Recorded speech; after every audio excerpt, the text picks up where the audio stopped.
Selamat sore kepada Ibu Safitri selaku dosen dari mata kuliah Lintas Budaya dan teman-teman mahasiswa yang saya kasih dan saya sayangi.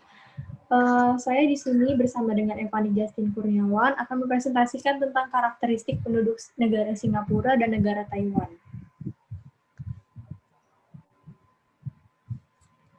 Yang pertama, saya akan menjelaskan karakteristik negara Singapura secara umum. Yang pertama, negara Singapura adalah negara kepulauan yang memiliki 63 pulau, di mana pulau utamanya adalah Pulau Singapura atau Pulau Ujong dalam bahasa Melayu, yang artinya adalah ujung daratan atau semenanjung, dan di antara pulau-pulau tersebut dibatasi atau terpisah oleh beberapa sungai, dan untuk melalui pulau-pulau tersebut harus menggunakan jembatan. Yang kedua, negara Singapura memiliki iklim tropis. Dan yang ketiga, bentuk negara Singapura adalah republik. Lalu yang keempat, negara Singapura menggunakan bahasa Inggris, bahasa Melayu, dan bahasa Mandarin, di mana bahasa kebangsaan mereka adalah bahasa Melayu, dan bahasa utama atau bahasa umum masyarakat negara Singapura adalah bahasa Inggris dan bahasa Mandarin. Lalu, yang terakhir, Singapura memiliki penduduk yang padat sekitar 5.639 juta per tahun 2018. Lalu saya akan menjelaskan karakteristik penduduk Singapura. Yang pertama, saya akan menjelaskan etnis di negara Singapura. Yang pertama ada etnis Tionghoa sebesar 77%, etnis Melayu sebesar 14%, etnis India sebesar 7,6%, dan etnis yang lain atau etnis pendatang sebesar 1,4%.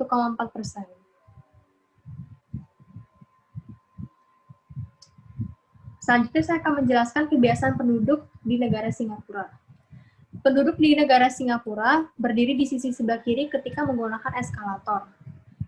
Yang kedua, penduduk Singapura mendahulukan keluarga yang membawa balita, lansia, ibu hamil, dan kaum difabel untuk jalan duluan. Lalu yang ketiga, penduduk Singapura membereskan sendiri peralatan makan dan pembungkus makanan ke tempat yang telah disediakan saat sesudah makan. Yang keempat, penduduk Singapura selalu menjaga kebersihan di transportasi umum seperti di MRT ataupun di tempat umum. Dan kesimpulannya adalah penduduk negara Singapura mengutamakan ketertiban dan kebersihan yang ada di negaranya. Selanjutnya saya akan menjelaskan tentang bahasa resmi di negara Singapura. Yang pertama ada bahasa Melayu, bahasa Inggris, bahasa Mandarin, dan bahasa Tamil.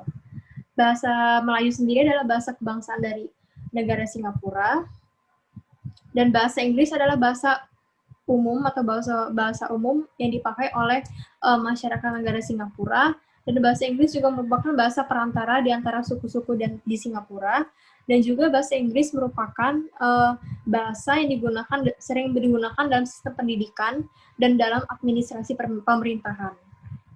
Lalu ada bahasa Mandarin. Bahasa Mandarin ini adalah bahasa yang sering digunakan oleh suku Tionghoa yang ada di negara Singapura. Dengan bertutur pada dialek yang masing-masingnya seperti Hokkien, Teochew, Kantonis, dan lain-lain. Lalu yang terakhir ada bahasa Tamil. Bahasa Tamil itu adalah bahasa dari negara atau suku India.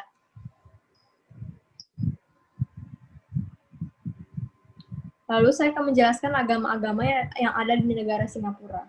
Yang pertama ada agama Buddha, yaitu agama yang paling besar dianut di negara Singapura, sebesar 42,5%. Lalu ada agama Kristen sebesar 18,8%. Lalu ada agama Islam sebesar 14,9%. Agama Hindu sebesar 4,0%, dan tidak beragama atau ateis sebesar 18,3%.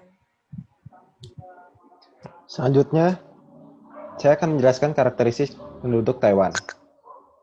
Yang pertama, Taiwan itu merupakan negara subtropis dengan 4 musim. Taiwan Selatan dan Utara memiliki karakteristik iklim yang berbeda.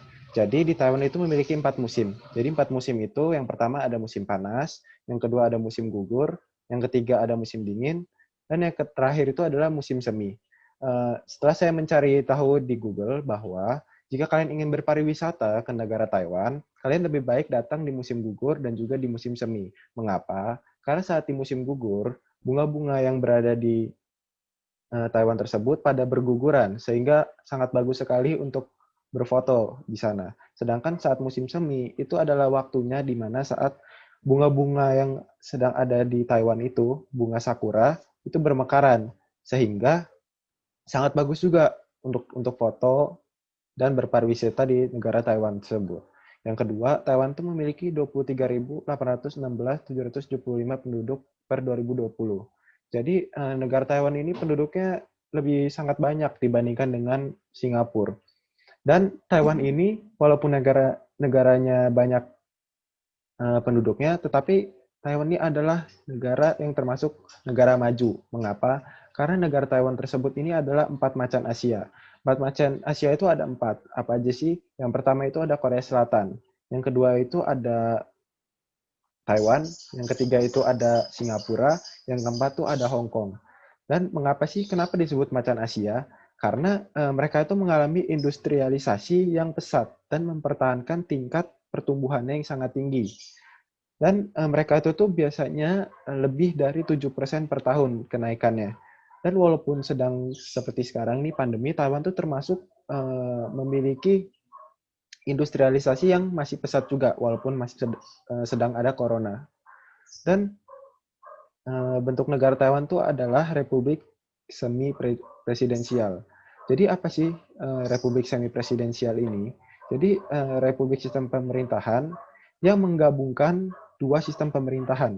Jadi republik semi presidensial ini adalah sistem pemerintahan yang menggabungkan kedua sistem pemerintahan, yaitu presidensial dan parlementer. Dalam sistem ini presidennya dipilih oleh rakyat sama seperti di Indonesia, sehingga memiliki kekuasaan yang sangat kuat karena presiden tersebut dipilih oleh rakyat. Yang keempat tuh Taiwan menggunakan bahasa Hokkien Taiwan, Hakka Taiwan, dan Mandarin Taiwan. Tetapi secara umum orang-orang di Taiwan itu menggunakan bahasa Mandarin seperti itu. Lalu yang kelima itu Taiwan merupakan negara kawasan Asia Timur yang berbatasan dengan Laut Cina Timur ke utara, Laut Filipina ke timur, Laut Cina ke selatan, dan Selat Taiwan ke barat. Selanjutnya saya akan menjelaskan mengenai etnis di Taiwan. Jadi etnis di Taiwan itu yang pertama ada Austronesia. Jadi Austronesia ini apa sih? Austronesia ini adalah penduduk asli dari Taiwan. Mereka selain di Taiwan, mereka juga banyak yang bertempat tinggal di Indonesia karena mereka datang untuk pada saat itu mereka datang ke Indonesia untuk berkunjung ataupun untuk menjajah Indonesia pada saat itu.